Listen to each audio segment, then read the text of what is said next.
SNA associates Pakistan की बेहतरीन law firm है जो पाकिस्तान के मारूफ कानूनदान Shahbaz Murtaza Ansari advocate high court व फेडरल शरीयत कोर्ट की रहनुमाई में सारे पाकिस्तान में फैमिली केसेस, प्रॉपर्टी केसेस और चेक केसेस में बेहतरीन सर्विसेज फराहम करती है। SNA law associates court marriage, online court marriage के अलावा तलाक, नादरा तलाक सर्टिफिकेट, मैरिज सर्टिफिकेट के बाबत भी बेहतरीन सर्विसेज फराहम करती है। SNA लॉ एसोसिएट्स के मेन ऑफिस मुल्तान में miss Rizwana Ayub advocate high court, Chaudhry Asif Karim Sindhu advocate high court, miss Mahwish Rabia advocate high court और miss Afsha advocate high court शामिल हैं। इसके अलावा पाकिस्तान के दूसरे शहरों में भी काबिल वकील SNA लॉ एसोसिएट्स के पैनल में शामिल हैं। मजीद दुनिया भर के पाकिस्तानी अपने कानूनी मसाइल के बाबत शाम 7 से 9 के दरमियान Shahbaz Murtaza Ansari advocate high court के व्हाट्सएप नंबर 0333618191 पर मशवरा कर सकते हैं। आपका एतमाद ही हमारा फख्र है।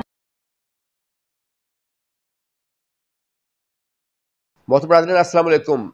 Shahbaz Murtaza Ansari advocate high court federal शरीयत कोर्ट मुल्तान पाकिस्तान से आपसे मुखातिब हूँ। मैंने सोचा कि कानूनी लेक्चर तो मैं देता रहता हूँ, तो कानूनी लेक्चर से हटकर कोई लेक्चर होना चाहिए जो कि तंज़ीम से मुतल्लिक़ हो।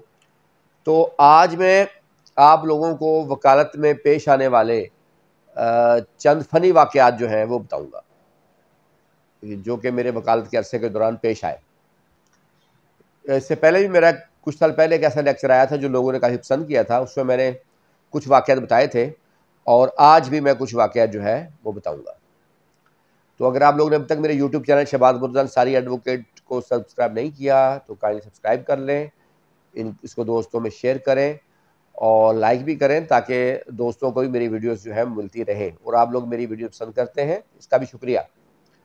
सबसे पहले मैं जो वाक़या बताना चाहूँगा, हमारे जो ज़्यादातर क्लाइंट्स तो काफ़ी समझदार होते हैं, लेकिन कुछ क्लाइंट जो होते हैं ना वो थोड़े शक्की मिजाज के होते हैं। क्यों हमारा ऐसे होता है कि हमारे जो केसेस होते हैं ना उसमें मेरे पास कई केसेस चल रहे हैं, तो हमारे कई दफ़ा अपोनेंट जो कौंसल होते हैं वो हमारे दोस्त ही वकील होते हैं। लेकिन अदालतों में हम एक दूसरे के मुखालिफ होते हैं, केस में मुखालिफ होते हैं और वो भरपूर तरीके से मुखालिफ केस लड़ते हैं। लेकिन वैसे ज़ाहिर है हम दोस्त होते हैं, हम इकट्ठे चाय भी पीते हैं, इकट्ठे मिलते भी हैं और इकट्ठे फंक्शन में भी जाते हैं। लेकिन कुछ क्लाइंट जो होते हैं ना वो इस तरह शकी मिजाज के होते हैं कि वो हर वक्त वकील को देख रहे होते हैं कि कहीं ये मुखालिफ पार्टी से मिल तो नहीं गए, तो उनके ज़हन में ऐसे वहम आ रहे होते हैं। तो उसी सिलसिले का एक वाक़या बताना चाहूँगा कि एक बार एक मेरे वाकफ़कार हैं, वो एक केस लेकर आए। उनके किसी दोस्त का केस था, फ़ाइल उठा के ले आए। तो उन्होंने मुझे कहा जी ये केस है और ये आपने केस लड़ना है, तो आप अपनी फ़ीस वगैरह बताएं। तो मैंने उनसे पूछा कि ये पहले वकील कौन थे? उन्होंने बताया जी पहले फ़लाँ कौंसल थे हमारे। तो मैंने कहा उनसे क्या शिकायत हुई आप लोगों को, क्या मसला हुआ? तो उन्होंने कहा जी वो वकील जो है ना वो दूसरी पार्टी से मिल गए थे, इसलिए हम ये फ़ाइल आपके पास लेके आए हैं। तो मैंने कहा आपको कैसे पता चला कि वो दूसरी पार्टी से मिल गए हैं? उन्होंने कहा पता क्या चलना था। कहने लगे हम गए कैफेटेरिया, जो कैंटीन है वकला की, हम चाय पीने वहाँ गए।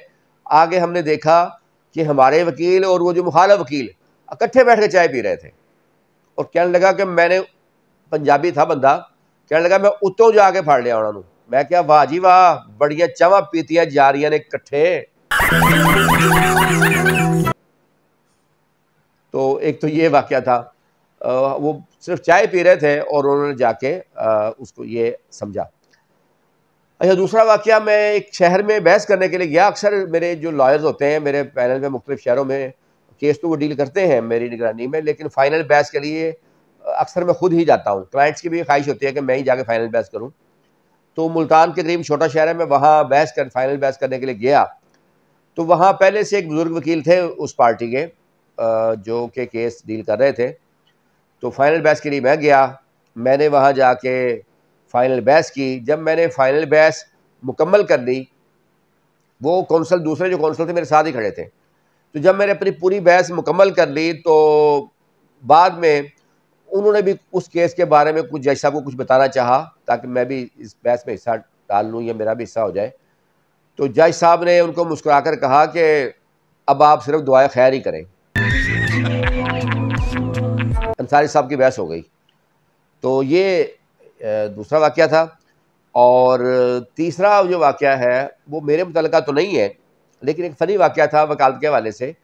2019 के बाद कोरोना आया था और 2-3 साल जो है पूरा दुनिया का निज़ाम उसने बदल के रख दिया था। उसका असर अदालतों में भी पड़ा था। कई कुछ अदालतों में काम कम हो गया, कुछ छुट्टियाँ भी की गई और इसके अलावा जो है असूल व ज़वाबित तब्दील किए गए, मास्क लाज़मी लगाना करार दिया गया। अच्छा, फिर कोरोना से बचाने के लिए ये भी एक चीज़ की गई कि घर बैठ के आप वीडियो कॉल पे, वीडियो लिंक पे बहस कर सकते हैं। तो ये इंडिया में भी हुआ। तो इंडिया में एक केस था, उसमें इंडिया ने भी इजाज़त दे दी, सुप्रीम कोर्ट ने इजाज़त दी हुई थी कि वकला साहबान जो हैं वो अपने घर बैठे वीडियो लिंक पे बहस कर सकते हैं, ताकि अदालत में आने से कोरोना ना फैले और बहस भी हो जाए, मेन मकसद भी पूरा हो जाए, क्लाइंट्स के केसेस का फैसला भी हो जाए। तो एक वकील साहब थे जिन्होंने वीडियो लिंक पे बहस करनी थी और वो वकील साहब घर में बुनियान पहन के बैठे हुए थे, शलवार से बुनियान पहनी हुई थी उन्होंने। तो वो उसी हालत में वीडियो लिंक पे आ गए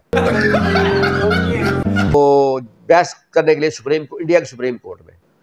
तो उस पर फिर सुप्रीम कोर्ट ने नाराज़गी का भी इजहार किया और उन्होंने बाकायदा फिर एक आर्डर जारी किया कि वीडियो लिंक पे आने का मकसद ये नहीं है, मतलब ये नहीं है कि आप जिस हालत में हो वकील साहबान और वो वीडियो लिंक पे आके बहस शुरू कर दें। आना आपने प्रॉपर यूनिफॉर्म में ही है, पैंट कोट टाई जैसे आप लगाते हैं वैसे आप अपनी चेयर में बैठेंगे और वीडियो लिंक पे आएंगे। इस तरह नहीं है कि आप बुनियान पहनी हुई और आप बहस करने के लिए आ गए। तो ये एक फ़नी वाक़या ये एक हुआ था। एक और जो आखिरी वाक़या मैं बताने जा रहा हूँ, चौथा वाक़या, वो ऐसे था होता है कि ये जो लड़के कोर्ट मैरिज करते हैं ना, तो वो बाद में बाज़ दफ़ा लड़की जो है वो वालिदैन के पास चली जाती है।